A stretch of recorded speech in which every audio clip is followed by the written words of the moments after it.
Support for studio sessions on KNKX comes from OB Credit Union, the original credit union of the Olympia Brewery, bringing pub-style banking to South Sound neighborhoods. OB Credit Union, offering Rainier, Pabst, Lone Star, and Olympia beer credit cards. More at obee.com/cards.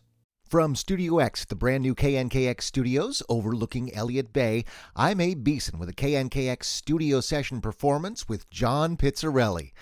Learning the deep history of jazz guitar from his father Bucky and his many friends, John Pizzarelli is a master of the Great American Songbook. He's recently expanded his repertoire with a recent tribute to Pat Metheny and also producing an album of standards by James-Taylor, for which he won a Grammy.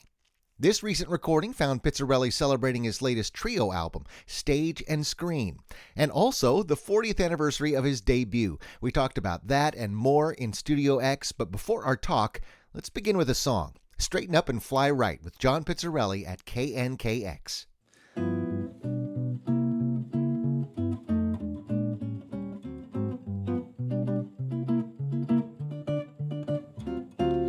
A buzzard took a monkey for a ride in air. The monkey thought that everything was on a square. The buzzard tried to throw the monkey off his back. The monkey looked at him and said, "Now listen, Jack, straighten up and fly right. Straighten up and stay right. Straighten up and fly right. Cool down, Papa, don't you blow your top. Ain't no use in diving. What's the use of jiving? Straighten up and fly right. Cool down, Papa, don't you blow your top. You see, the buzzard tells the monkey, you were choking me. Release your hold and I will set you free. The monkey looks the buzzard right dead in the eye. Says story's touching, but it sounds like a lie. So straighten up and fly right. Straighten up and stay right. Straighten up and fly right. Cool down, Papa, don't you blow your top.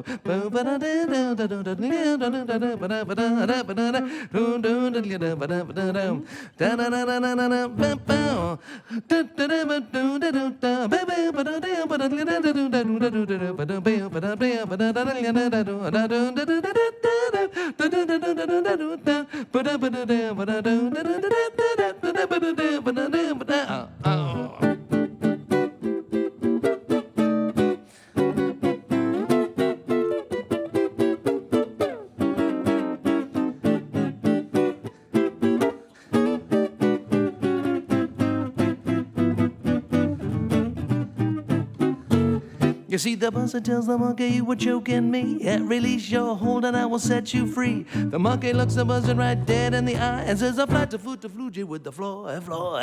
Straighten up and fly right. Straighten up and stay right. You better straighten up and fly right. Cool down, Papa, don't you blow, don't you blow. Fly right. Thank you. John Pizzarelli in our Studio X at KNKX. It's so great to have you here. There's a new record out called Stage and Screen. John, it is also the 40th anniversary of your very first record, I'm Hip, Please Don't Tell My Dad. Looking back, I know, great title, right? Your dad was on that record. I wonder, looking back, if you remember that as a record where it's like you had all this music in you, you just had to get it out. Please, get me to the recording studio. Or was it more of a, well, I'm really nervous about this first record? Was I really nervous about this first record? It was, what had happened was, here's the entire story, and you can edit as you wish. There was a label called Stash Records out of Brooklyn. They had done a lot of just re-releases of old things, and then they started to do live records. They had a record with my father, Bucky Pizzarelli, and Slam Stewart, and some other records like that. And I had a song called I Like Jersey Best that I was singing around New Jersey. And there was a guy who followed us around who said, I'll back you. He's got him. And I was singing songs like Straighten Up and Fly Right. That was the first song that I learned in the jazz genre.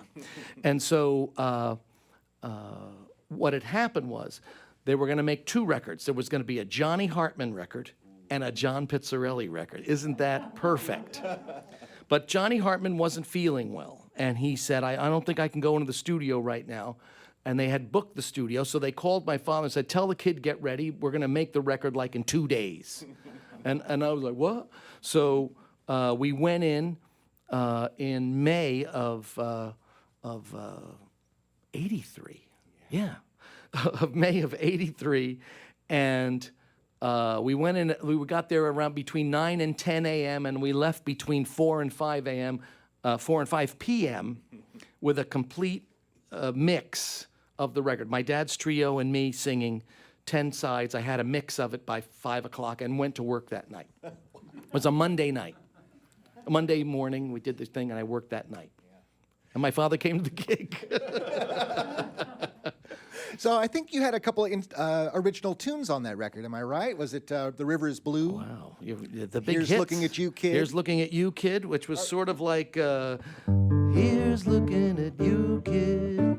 That was like when I was trying to, I thought for a moment, for a brief shining moment, I was either going to be Jackson Browne, Billy Joel, James Taylor, or Peter Frampton. And I had all these tunes, so I snuck on, here's Looking at You, Kid. My father thought that was, every once in a while, that's pretty good. And The River is Blue was sort of, was inspired by the Amoroso record. It ended up also on a record called All of Me with a big, lush arrangement. Still an unsung hero of the John Pizzarelli repertoire, The River is Blue. Now, you mentioned James Taylor. You actually worked with James recently on an album of standards that he did, American Standards. I think it won a Grammy, too. Oh, I think it did. And I think I was reading an article that you were talking about, and you said that he really had an idea of the songs he wanted to do, and then he Taylorized them. Tell me about the process of working with James Taylor on Taylorizing songs. James-Taylor-izing. Yeah, so like... let me see what he would do. He would always come up also. He came up with a lot of great figures. Like on Paper Moon, he was like, it's only a paper moon sailing over a cup. But he had this great figure.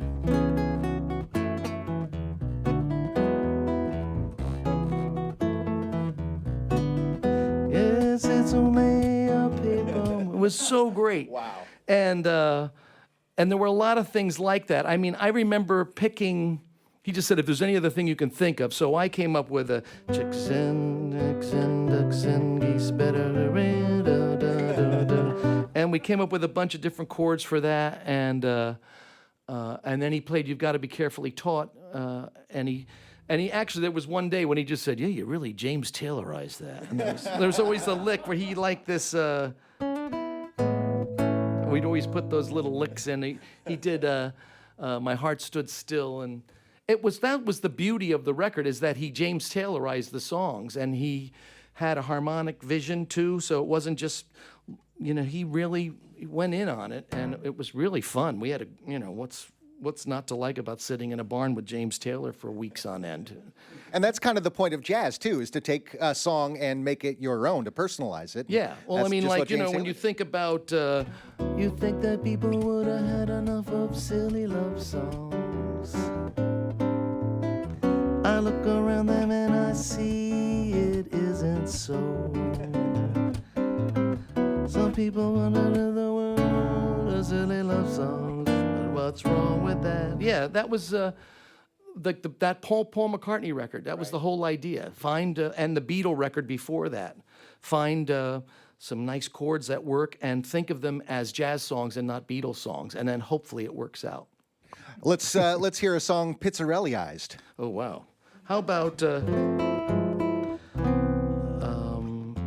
I'll play this one. It seems we stood and talked like this before. We looked at each other in the same way then, but I can't remember where or when.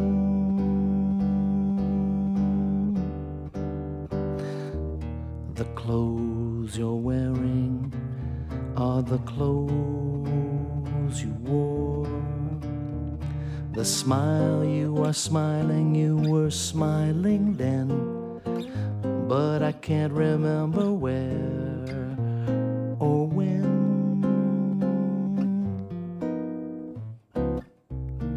Some things that happen for the first time, they seem to be happening again.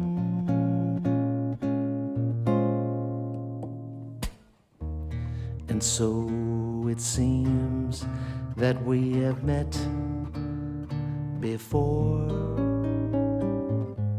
and laughed before and loved before, but who knows where or when. Ba-da-da-da-da-da-da.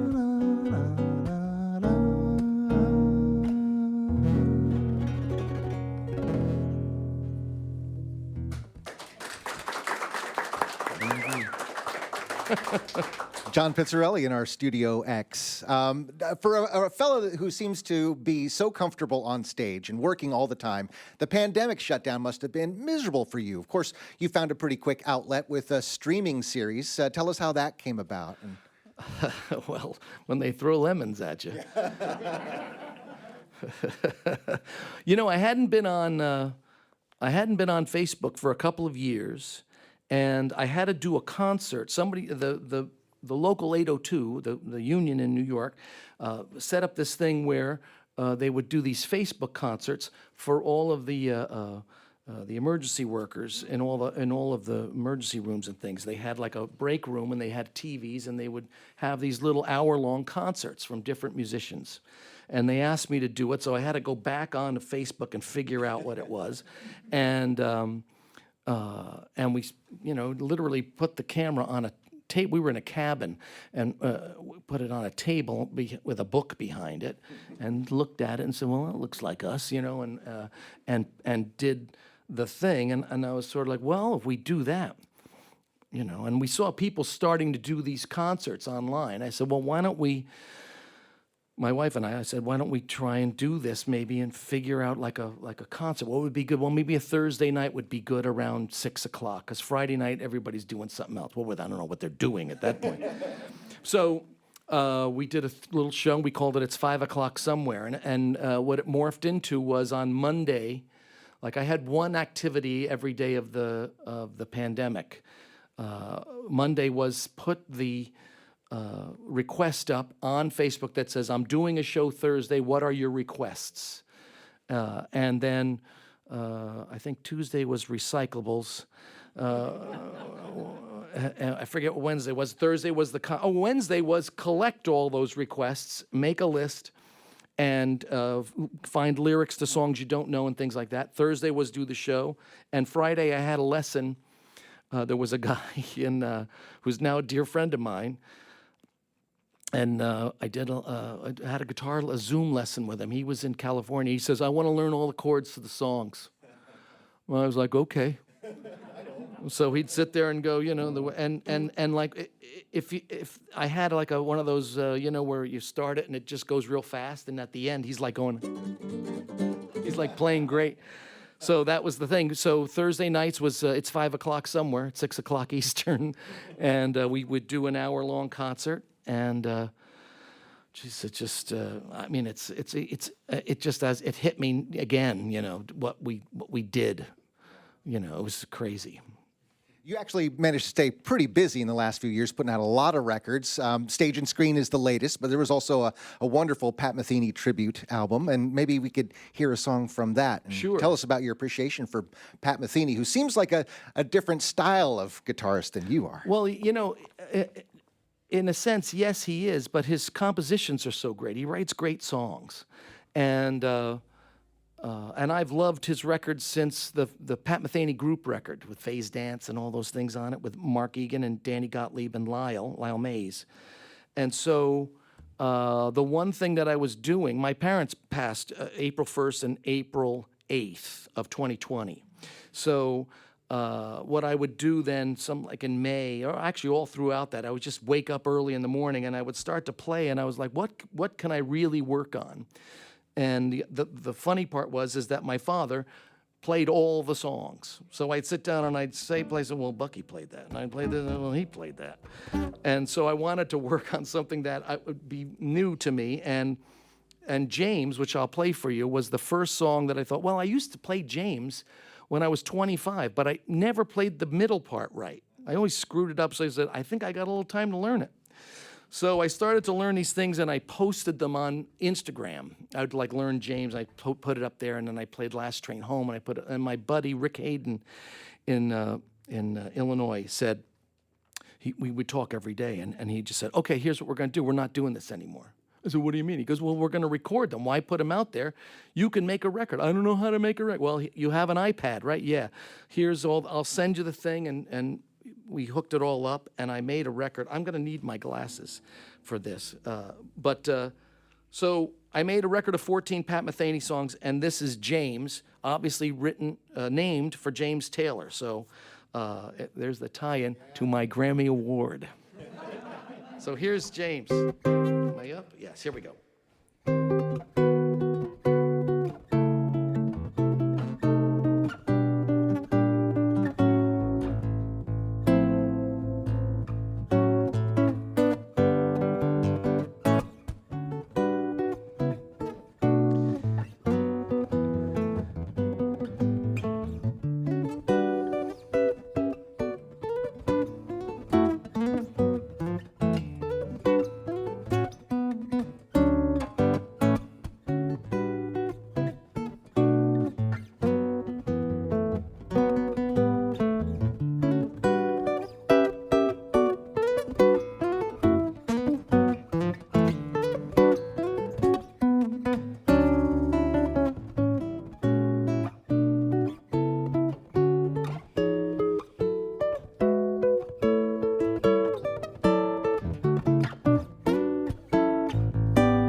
John Pizzarelli playing Pat Metheny on KNKX right here in our Studio X. Next time we want to hear Pat Metheny play The River is Blue.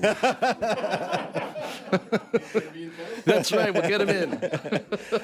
John Pizzarelli's latest album is called Stage and Screen, a collection of music from Stage and Screen, which is not necessarily something new for you. And I understand that a lot of the songs actually came together before you had the album title. You're looking at all this collection and said, well, that's what it is. Yeah, what we did was a number of the songs came from the 5 o'clock somewhere requests. Mm-hmm. And the other thing is that I knew that going into a year of playing, I was going to need to make a record, and the other thing was to have a theme. So when I put all the songs together, I was sort of going, Oh, stage and screen sounds like a theme. You know, when you play, wherever you play, they say, well, what are you going to do? Well, we're going to do stage and screen from the new. Oh, great.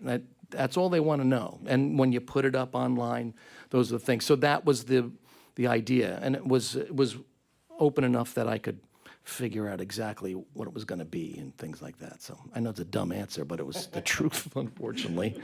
One of the songs I got a kick out of is "You're All the World to Me," which I always remember as the song where Fred Astaire dances on the ceiling. And yeah. So how did you come around to that song? That was for the same reason. Yeah. I had known that there was it?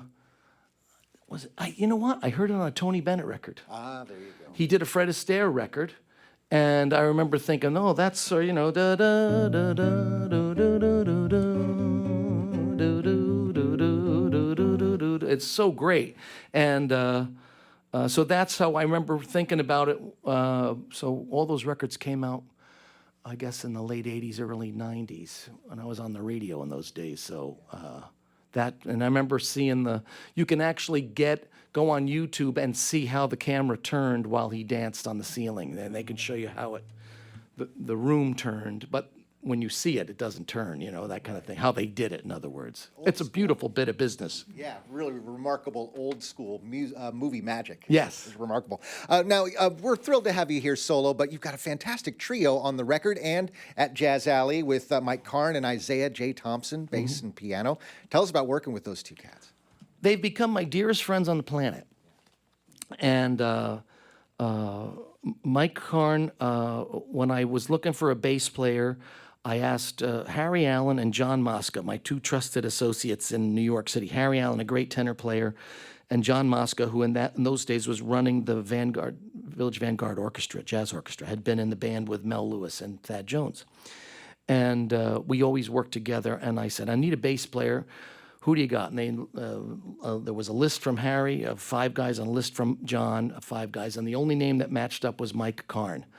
I said, well, Mike Karn must be somebody. And I remember I texted, and they said, give me the number. I texted Mike Karn. I said, hey, it's Pizzarelli, and, maybe we can play together. And he goes, is this a joke? I said, it's really John Pizzarelli. He's like, sure. So, and we just matched up immediately, with the bass and the rhythm guitar. And then same thing. I had a piano player leave the group, and I wrote Christian McBride, and I said, there's a longer part of the story, but this will be a 6-part series, right?